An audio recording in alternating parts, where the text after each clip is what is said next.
A Chinese e-commerce platform Temu has come under probe in the European Union for alleged illegal product sales and failing to crack down on its addictive design. And across the Atlantic, the Biden administration is targeting both Temu and Shein, two of the fastest growing retailers in the country, as they gear up for the busiest shopping season of the year. Kate Fisher explains why. For Emma Kim, the prices were just too tempting. I was a freshman in high school. It was mostly through TikTok. There were a lot of creators or whatever on there who do hauls of all these really cute and very fashionable pieces that they got for insanely cheap prices. And I thought, oh, you know, that's so cool, what a steal. And that kind of motivated me. Also, I was very bored during COVID.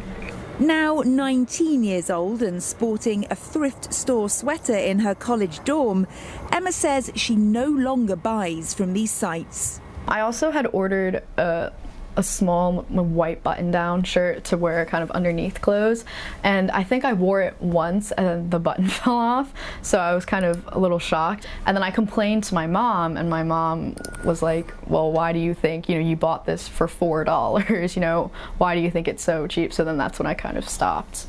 But millions of Americans have not. China-backed e-commerce platforms Shein and Temu each ship an estimated 1 million packages a day on average to the US, according to parcel shipping consultant ShipMatrix. Instead of bringing bulk shipments into the US, Shein and Temu ship directly to American shoppers, allowing them to legally skip import duties because US law exempts shipments worth less than $800 from tax. It saves foreign e-commerce platforms millions of dollars in import fees, which the White House says undercuts American workers, retailers and manufacturers.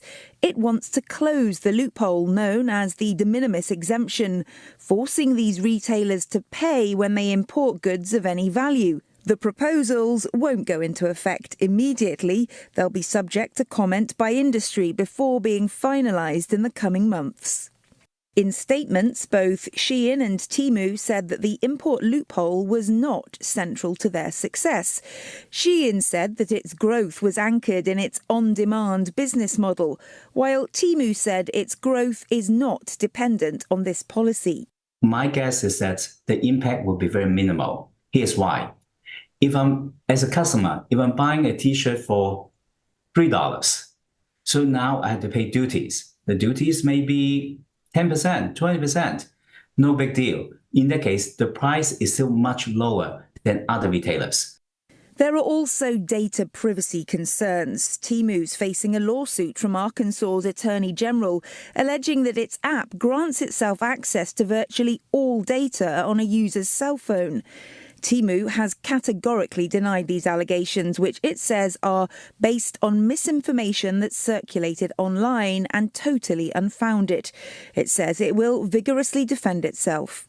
It's clear that U.S. policymakers are deeply concerned about data practices by companies and by nation states that have interests that are not friendly to the U.S. I think we've all been in a circumstance where our mobile devices ask us whether or not we want to share certain information with an app. When you have mobile applications that, even in the face of consumers trying to deny these permissions, try to circumvent those permissions and try to get at that information, that's what concerns some of the enforcement entities in the United States. Emma has concerns too. It really is kind of a waste of money if you're not going to wear it again and it's, not very good quality. So I try not to, but it is very, very tempting, especially when you see people around you show up with these really cute outfits that they got immediately for next to nothing. But millions of Americans are tempted every day, making it harder for US officials to try to regulate these increasingly popular platforms. Kate Fisher, CNA, Washington.